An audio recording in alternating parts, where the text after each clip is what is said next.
तो धन्यवाद आप सभी का हमारे चैनल पर आने के लिए। और आज बात करेंगे हैदराबाद की। तो हैदराबाद का किस प्रकार भारत में विलय हुआ। तो देखिए, सामने आप इंडिया का मैप देख रहे हैं और ये इंडिया का मैप जिस मेहनत के साथ बना है वो आप उसकी कल्पना भी नहीं कर सकते हैं शायद, कि उसमें किस प्रकार भारतीय नेताओं, वीपी मेनन साहब हों या सरदार पटेल हों या फिर नेहरू जी हों या माउंटबेटन जैसे अंग्रेज जैसे लोगों का भी इसमें काफ़ी योगदान रहा है। तो आज हम सबसे पहले जानेंगे हैदराबाद की कहानी, जो कि सबसे जटिलतम कहानी मेरे मुताबिक है। हालांकि कश्मीर की भी कहानी काफ़ी मुश्किल है और वो अभी मैं आगे वाली वीडियो में बताऊंगा। तो आज देखिए, हैदराबाद की कहानी की बात करेंगे। तो हैदराबाद उस समय जो रियासत थी उसकी मैं पहले एक फ़ोटो दिखाऊंगा, लेकिन उससे पहले आप देखिए इतना प्यारा भारत ये बहुत ही मेहनतों के साथ बना है और इसको इस प्रकार ही बरकरार रखना है। तो देखिए आगे चलते हैं हम। और ये है उस समय का हैदराबाद, ठीक है। ये देखिए हैदराबाद है उस समय का। और ये हैदराबाद उतना बड़ा था जितना बड़ा ग्रेट ब्रिटेन भी नहीं था, यानी कि जो शासन कर रहे थे हम पर उस समय ब्रिटेन, उससे भी बड़ी रियासत केवल हैदराबाद रियासत थी, ठीक है। और ये दुनिया की सबसे अमीर रियासतों में आती थी, ठीक है। दुनिया की सबसे अमीरतम रियासतों में थी और निज़ाम इसमें बहुत पहले से शासन कर रहे थे, ठीक है। तो सभी जानते हैं इसमें निज़ामों का शासन रहा था। और बताएंगे किस प्रकार हैदराबाद भारत में विलय हुआ इसका, ठीक है। तो देखिए, जो निज़ाम थे उसमें वीर उस्मान अली मोहम्मद, तो उस समय जब भारत का आज़ादी मिली है उसमें वीर उस्मान अली मोहम्मद जो थे वो इसके निज़ाम हुआ करते थे। अब देखिए, अंग्रेज़ों ने बहुत पहले चाल खेल दी थी लैप्स ऑफ पैरामाउंसी जारी करके, कि अंग्रेज जो रियासतें हैं वो चाहे तो भारत में विलय कर सकती हैं, चाहे तो पाकिस्तान, या फिर वो स्वतंत्र रह सकती हैं। देखिए, भारत की कई रियासतें जो थी, लगभग उस समय 562 और 565 रियासतें लगभग हुआ करती थी। तो उनमें कई रियासतें, लगभग 300 के करीबन रियासतें अपने अलग राष्ट्र देख रही थी, ठीक है। अपने अलग राष्ट्र का सपना देख रही थी। सभी लोग चाहते थे, सभी राजा चाहते थे कि वो अपने अपने राष्ट्र के प्रधानमंत्री या राष्ट्रपति बने, ठीक है। अगर भारत में विलय हो जाएगा तो उनकी कोई अलग हैसियत नहीं रह जाएगी, क्योंकि पंडित नेहरू और सरदार पटेल का पद तय था, ठीक है। तो इसलिए सभी चाहते थे कि जो रियासतें थी वो एक स्वतंत्र रूप चाहती थी। परंतु किस प्रकार सभी का विलय हुआ, इसमें हैदराबाद का बहुत इंपॉर्टेंट रोल है। हैदराबाद का विलय हुआ उसके बाद काफ़ी कुछ परिस्थितियाँ बदल गई, ठीक है। हैदराबाद ने जब करीबन सबसे पहले त्रावणकोर जो है, त्रावणकोर केरला को उस समय कहा जाता था, उसने जो है स्वतंत्रता का ऐलान किया। उसके अगले ही दिन करीबन 18 जून को जो है हैदराबाद ने भी अपनी आज़ादी का ऐलान कर दिया। देखिए, जब हैदराबाद ने आज़ादी का ऐलान किया था उस समय दोनों ही थी। देखिए, हैदराबाद में चूँकि हिंदू जनसंख्या ज़्यादा थी, आपको जानकर हैरानी होगी कि हिंदू जनसंख्या ज़्यादा थी, परंतु जो है वहाँ पर शासन कौन कर रहे थे, निज़ाम यानी मुस्लिम्स, ठीक है। तो पाकिस्तान चाहता था कि हैदराबाद उसमें विलय हो जाए और भारत के अंदर उसके पूरी तरीके से अधिकार इसका स्थापित हो जाए। भारत के अंदर है हैदराबाद, अंदर जाना पड़ता है, और पाकिस्तान चाहता था कि भारत के अंदर भी उसका कब्जा रहे, ठीक है। तो एक देश के अंदर कोई और राष्ट्र है तो ये काफ़ी बड़ी बात थी, ठीक है। तो हैदराबाद में कहानी काफ़ी अलग हुई और वीर उस्मान अली मोहम्मद ने सब कुछ। अब देखिए, इसके बाद सरदार पटेल और नेहरू की बैठकों का दौर जारी हुआ, ठीक है। और इसके आप बता दें कि वीर उस्मान अली मोहम्मद केवल नाम के निज़ाम हुआ करते थे। उनके जो सलाहकार थे कासिम रिजवी, जो कि कट्टर मुस्लिम था और हिंदुओं का रियासत में काफ़ी उसने जीना मुश्किल कर दिया था, वो जो था वास्तविक सलाहकार ही था, वहाँ का शासक था, ये आप समझ सकते हैं वहाँ। तो उसने जो है उसकी बैठकें होती हैं पंडित नेहरू और सरदार पटेल के साथ में। उस समय जो रियासती मामलों के मंत्री थे सरदार पटेल थे और रियासती मामलों के सचिव जो थे वीपी मेनन साहब थे।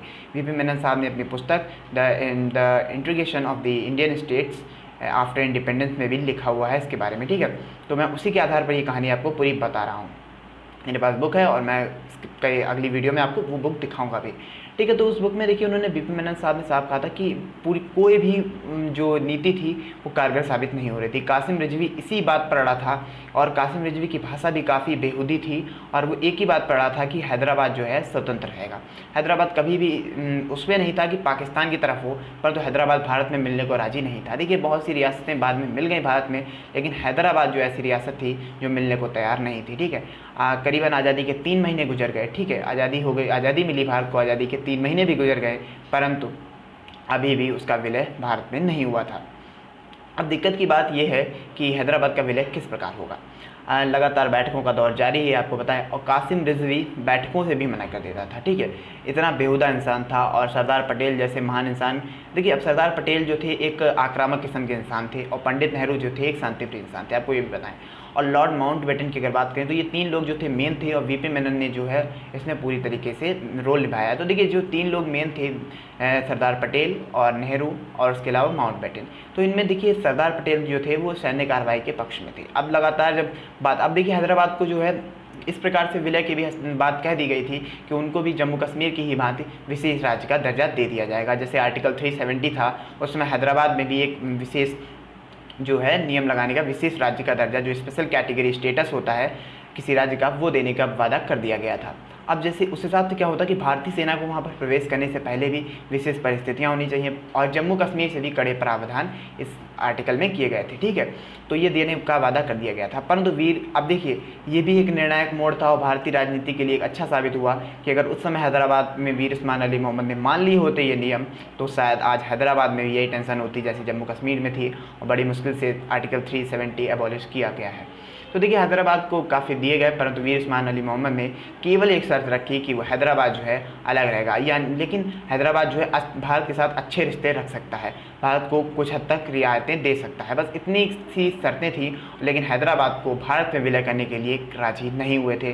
कासिम रिजवी इसमें मैं बता रहा हूँ माइंड मेकर था। ठीक है, वहाँ पर किंग बना हुआ था, किंग नहीं था परंतु उसकी ही सब चलती थी। ठीक है, अब इस दौरान ही क्या होता है कि वहाँ पर काफ़ी ज़्यादा लूट मार दंगे फसाद होने लगते हैं, हिंदुओं को काट दिया जाता है, मार दिया जाता है। क्योंकि कासिम रिजवी, मैंने आपको पहले भी बताया कि एक बहुत ही कट्टर शासक था। ठीक है, कासिम रिजवी की मैं फ़ोटो भी शायद आपको दिखाता हूँ।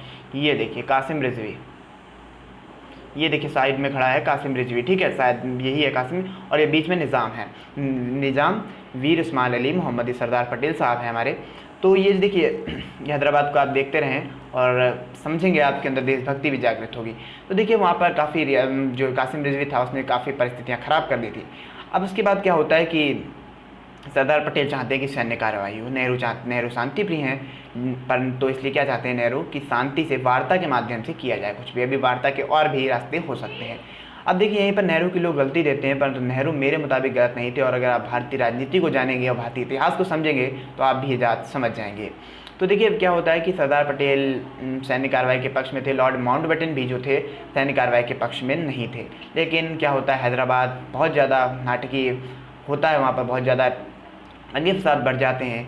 इसलिए अंत में भारत को, जो भारत की सेना थी उसको सरदार पटेल अनुमति दे देते हैं, और ये सर्वसहमति से, यानी नेहरू जी भी इसकी अनुमति देते हैं और लॉर्ड माउंटबेटन भी।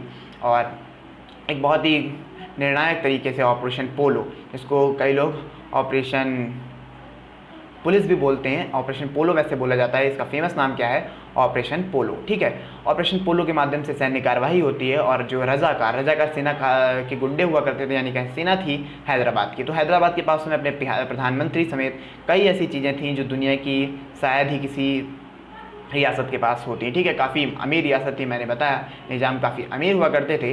तो देखिए वहाँ पर काफ़ी दिन तक युद्ध हुआ, काफ़ी दिन क्या 2 दिन के अंदर बाद सरेंडर कर दिया था, परंतु 13-14 दिन के करीबन युद्ध चला और भारत के सैनिकों ने अपनी जोरदार तरीके से जीत दर्ज की।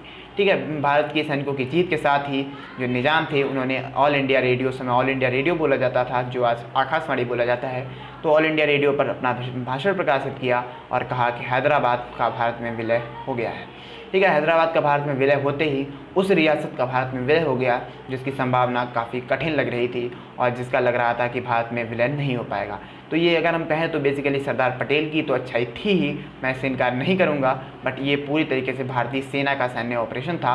और इसमें जो सैन्य, आप देखिए हैदराबाद का विलय कई तरीके से हो सकता था, शांति वार्ता के माध्यम से हो सकता था, परंतु वीर उस्मान मोहम्मद और कासिम रिजवी जैसे लोगों की वजह से एक हिंसात्मक जंग के बाद हैदराबाद का विलय हुआ। परंतु और देखिए इस प्रकार जो हमारा भारत है वो बना। देखिए ये देख रहे हैं आप भारत, ये प्यारा सा भारत है। ठीक है, ये मैं दिखाता हूँ आपको हैदराबाद।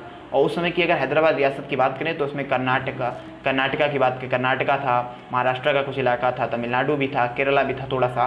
तो ये जो ऐसे करके रियासत बनती थी। ठीक है, तो बहुत ही, और आज की अगर हम बात करें तो हैदराबाद जो है वो तेलंगाना में पड़ता है।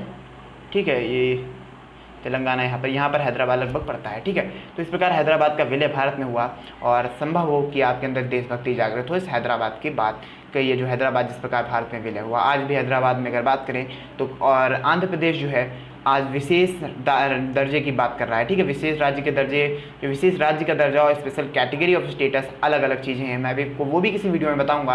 परंतु उस समय अगर बात मानी गई होती हैदराबाद के द्वारा तो आज शायद आंध्र प्रदेश को विशेष राज्य का दर्जा मिल चुका होता, 11 राज्यों को विशेष राज्य का दर्जा हासिल है। ठीक है, तो उस समय नहीं मिला और ये आज भारतीय राजनीति के लिए काफ़ी अच्छी चीज़ है कि एक सैन्य कार्यवाही के बाद ही हैदराबाद का विलय हुआ, परंतु उसमें कई भारतीय सैनिक समेत कई और सैनिक भी जो थे हैदराबाद के वो भी मारे गए। हाल में भारतीय सैनिकों को भी इस महान ऑपरेशन के लिए, महान जो ऑपरेशन पोलो और ऑपरेशन कैटरपिलर भी बोलते हैं कई लोग, तो उसके माध्यम से जो उन्होंने भारत की अखंडता को के लिए रक्षा के लिए इतना बड़ा कदम उठाया, उसको मैं सत सत नमन करता हूँ। आज की वीडियो में इतना ही। जय हिंद, जय भारत, जय इंडियन आर्मी।